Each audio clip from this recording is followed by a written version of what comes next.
Dans la nouvelle map de la saison, si tu te rends à cet endroit-là, tu peux ouvrir la valise de la patience. Et alors quand tu cliques, eh ben c'est très long. Et en fait, c'est un des nombreux secrets et easter eggs cachés dans cette saison, la nouvelle saison super. Donc dans cette vidéo, on va voir tous les secrets, les petits détails cachés de la nouvelle map et surtout de cette nouvelle saison. Donc vraiment, installez-vous bien confortablement. Et pour la valise, au fur et à mesure de la vidéo, on regardera où ça en est parce que ça prend beaucoup de temps. Donc les gars, on perd pas plus de temps et on y va. L'endroit le plus incroyable de cette saison super, c'est Demon Domain. Donc l'endroit où il y a les démons et surtout où il y a Daigo. Vous vous rappelez, Daigo est allé dans le monde des âmes pour affronter la présence obscure et surtout pour récupérer le morceau de point 0 qui est bloqué là-bas. Sauf que il s'est fait corrompre et maintenant il est possédé par la présence obscure. Déjà dans la ville, ce qu'on remarque, c'est qu'il y a vraiment une atmosphère démoniaque et surtout 4 piliers qui pour l'instant sont inactifs. Mais sûrement qu'ils seront actifs et j'ai ma petite théorie dessus. Mais vraiment, il faut que j'en fasse une vidéo à part entière. Au milieu, on peut voir un temple. Mais avant de parler de ce qu'il y a dans le temple, on va parler de ce qu'il y a en dessous du temple. En fait, on a un portail qui est en train d'être construit. Et en fait, c'est une sorte de mini-grotte en fait, où vraiment le portail est en train d'être construit. Alors pour l'instant, comme je vous ai dit, le portail,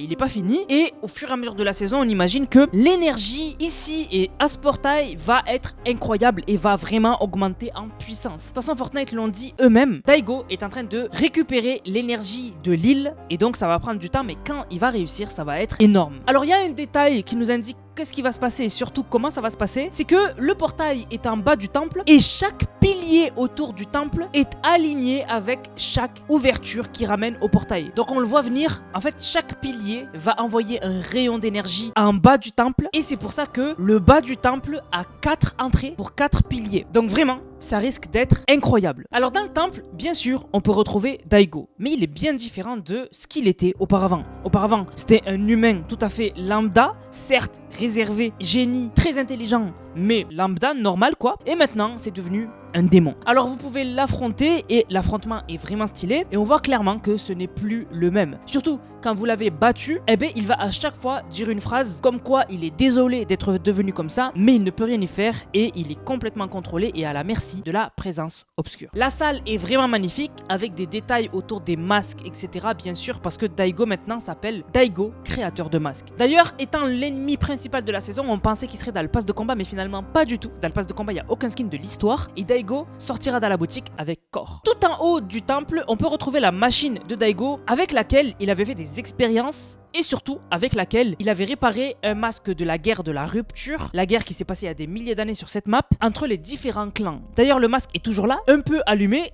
Et d'ailleurs, il y en a 2, donc ça c'est très bizarre. Donc je pense plutôt que c'est une erreur de Fortnite parce que l'autre est vraiment à un endroit random. Il n'est pas à un endroit vraiment exposé et lié. Et là où on veut vraiment nous le montrer, comme devant la machine. Là, l'autre, il est complètement à un endroit random. Alors on a une autre ville, c'est Utopia City. Alors Utopia City, c'est comme son nom l'indique, une ville utopique, donc une ville parfaite, une ville idéale. Donc c'est pour ça que on a de l'harmonie entre une technologie, mais surtout nature. C'est pour ça qu'on a des toits en verdure, etc. C'est vraiment une ville parfaite. Mais dans cette ville, le plus troublant, c'est qu'on peut trouver en son sein, en plein milieu, un portail. Et on peut y voir le point 0. Mais pas n'importe quel point 0. Le point 0 de l'événement du Volt. Donc en fait, la fois où on était allé dans le Volt, où le point 0 était gardé par le paradigme et où on avait voté pour le retour d'une arme. Vraiment, on comprend pas, mais j'aurai mes théories dans les prochaines vidéos. Alors bien sûr, il y a des petits secrets comme dans les toits où on peut trouver les fameux petits robots de l'Unreal Engine. Donc on peut en trouver un qui dessine dans un toit caché ou encore un qui fait du billard. Vraiment, la ville est magnifique et vraiment elle se complète parfaitement avec le thème de la saison. Alors autre changement sur la carte, mais pas visible parce que c'est pas une ville nommée, mais on a Kappa Kappa Factory qui a énormément encore évolué. Alors pour ceux qui s'en souviennent pas, Kappa Kappa à la base c'était une seule cabane, c'était une toute petite cabane. Après c'est devenu un peu plus grand et après carrément ça s'est industrialisé. Et là aujourd'hui ils ont carrément ouvert un complexe sportif, donc on peut y trouver des terrains de tennis et vraiment c'est complètement immense. Donc Kappa Kappa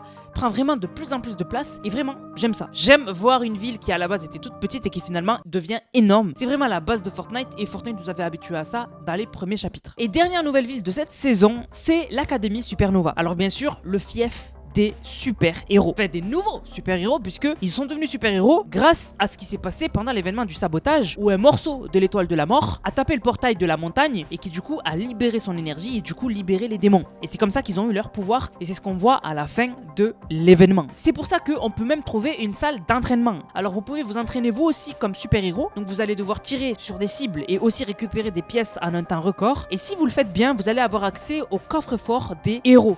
À l'intérieur, 3 coffres mystiques qui vous donnent un loot vraiment incroyable. Mais c'est pas tout puisqu'on a le retour des marchés. Alors on va pas les appeler les marchés noirs parce que bon, c'est pas des marchés noirs, c'est pas caché, mais c'est vraiment comme le marché noir. Donc en fait, c'est des marchés noirs liés à votre rang de héros. Vous le savez, cette saison, vous commencez une partie au rang de héros C et plus vous faites d'élimination, que vous survivez dans la game, etc. et plus votre rang augmente jusqu'à S+. Et alors dans cette salle, on peut retrouver un marché de rang C pour les premiers héros, mais aussi un marché de rang B, puis A, et vraiment vous avez du bon loot à l'intérieur, mais bien sûr il faut le payer. C'est vraiment comme le système de marché noir, sauf que c'est mis au goût du jour pour la saison des super héros. Et d'ailleurs dans cette salle, on peut même trouver un item qui n'est toujours pas disponible. C'est un item qui nous permettra de nous transformer en corbeau et de nous envoler. Alors on a oui les gants du corbeau, mais on n'a pas la cape de corbeau qui nous permettra de nous envoler. Et d'ailleurs on pourra combiner les gants de corbeau et la cape de corbeau et du coup on aura plus de puissance et surtout on pourra voler plus longtemps. Alors qui dit académie, dit dortoir et du coup on a les salles de tous les membres des super-héros, mais d'abord on va commencer par ceux qui ont supervisé la création de cette académie, Jones et Hop. On peut le retrouver à l'académie et qu'est-ce que ça fait plaisir et qu'est-ce que c'est beau de voir qu'il a fait le même bureau qu'il avait à l'Institut Onirique. Rappelez-vous, événement de Midas, on atterrit dans une salle qu'on ne connaît pas et on se rend compte qu'en fait que c'est le bureau de l'agent Jones qui travaille à l'Institut Onirique. Alors on n'avait pas pu y rester longtemps dans l'événement de Midas, mais maintenant on peut le visiter comme on veut. Alors du coup il y a toujours la plaque John Jones, mais surtout, il y a les mêmes cadres qu'on pouvait trouver dans le bureau de John Jones à Lio. Et du coup, c'est des cadres qui le montrent dans différentes réalités avec différents personnages. Vraiment, c'est super beau. Alors juste en face, on a la chambre de Hop. Et alors Hop, comme d'habitude, on dirait qu'elle ne peut pas s'empêcher d'utiliser son pouvoir. Je vous rappelle que le pouvoir de Hop, c'est de taguer le futur. Donc en fait, elle dessine le futur, elle a des visions du futur. Et donc, dans sa salle, elle a dessiné sa mascotte qui est un chat. Mais surtout, elle a commencé à dessiner les mégalithes qui sont liés à Daigo. Donc vraiment, ça annonce du lourd pour l'histoire. Mais surtout, sur son bureau, on peut retrouver une carte postale. Alors une carte postale d'une ville un peu qui fait penser au sud de la France ou à l'Italie, je sais pas trop. Mais il y en a qui pensent que ce serait une carte postale de Valeria, qui est la sœur du coup de Hop, et qui du coup lui donnerait des nouvelles de où elle est actuellement. Peut-être de Nisha, qui était aussi dans la saison 1, chapitre 5, et qui quand l'ordre a été détruit, quand on a récupéré Banane, eh ben Nisha, elle s'était excusée, et du coup, elle cherchait à trouver une nouvelle voie dans sa vie. Donc peut-être que c'est elle qui donne des nouvelles à Hop, c'est possible. Alors dans l'académie de super-héros, on a des posters qui peut-être nous teasent des futurs skins. Alors on a un poster de Banane super-héros, donc peut-être un futur skin Banane super-héros. En fait on en a même deux, on a deux versions, et on en a même un de Fish Stick. Donc vraiment, il se peut que dans le futur Fortnite il sorte dans la boutique un pack de super-héros où on a Banane et Poiscaille. Ça serait vraiment incroyable. Fortnite, si vous regardez ma vidéo, s'il vous plaît faites-le. Et alors comme je vous disais, on a les chambres des super-héros, et donc on peut deviner les chambres juste à ce qu'il y a à l'intérieur. Alors tout d'abord, on peut pas la louper, on a la chambre de Ziggy,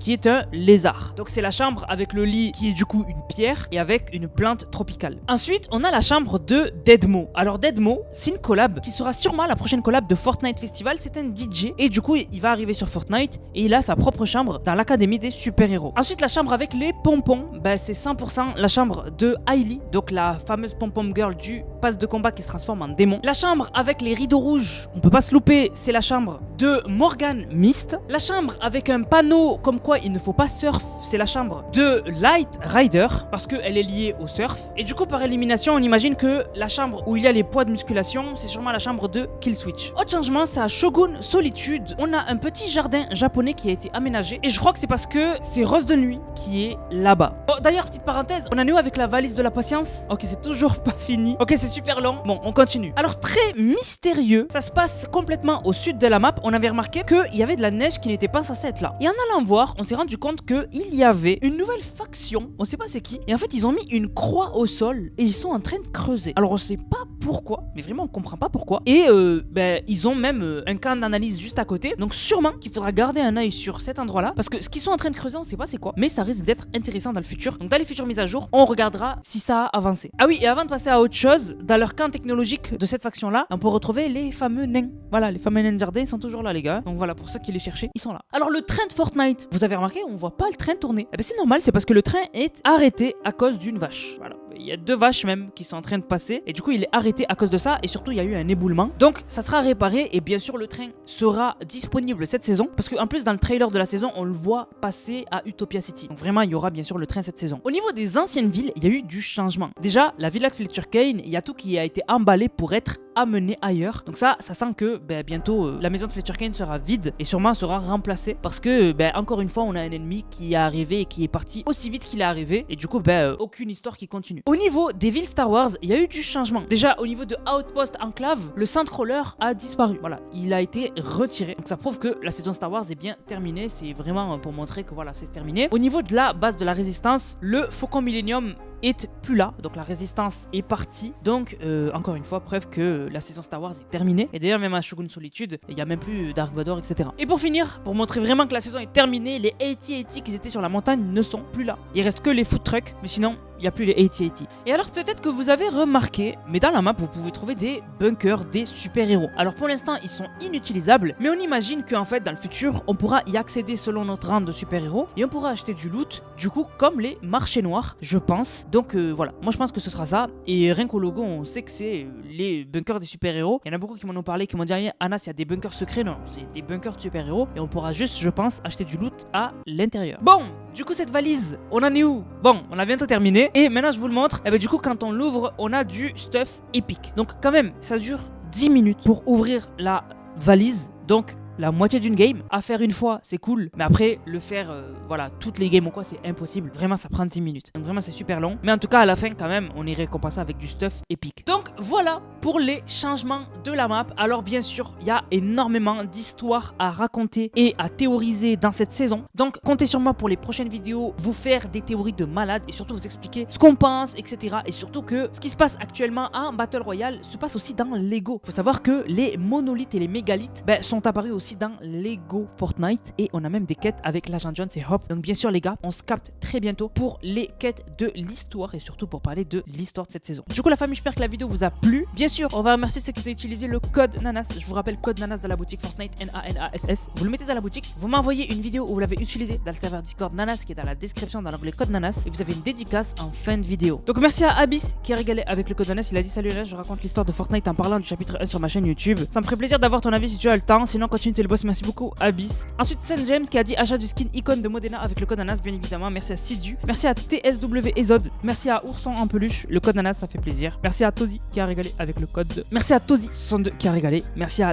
Naël qui a dit cette musique de Davido, valeur sentimentale avec le code NANAS. Arturito qui a dit de la part de ton monteur vidéo préféré. Merci beaucoup à toi frérot. Merci à Sidu qui a régalé avec le code NANAS. Il a dit code NANAS toujours. Merci à MLK qui a dit bien sûr code NANAS dans la boutique. Merci à Léo Romani qui a dit petit achat avec le code NANAS. Le boss je t'adore. Merci à Sidu qui a régalé. Merci à Bibi le meilleur qui a dit 4 petits achats avec le code du GOT. Merci Nanas pour ce que tu fais. Merci à Spider qui a dit ça fait plaisir de regarder tes vidéos code Nanas dans la boutique. Merci beaucoup. Merci à Anthony Voss bien sûr. On ne le cite plus. Vraiment c'est incroyable. Tout ça c'est Anthony Voss. Ok voilà c'est de la... Là c'est la démesure. Et merci beaucoup à Léo Romani qui a dit petit achat de la cantina. Puis il faut toujours avoir des étoiles dans les yeux. Donc une petite baguette étoilée ne me ferait pas de mal. Et tout ça sans oublier le code Nanas, le GOT de Fortnite. Du coup la famille, j'espère que la vidéo vous a plu. Si c'est le cas n'hésitez surtout pas à liker, commenter, partager. On se capte très vite pour une prochaine vidéo. C'était Nanas pour une chaîne. Bang bang.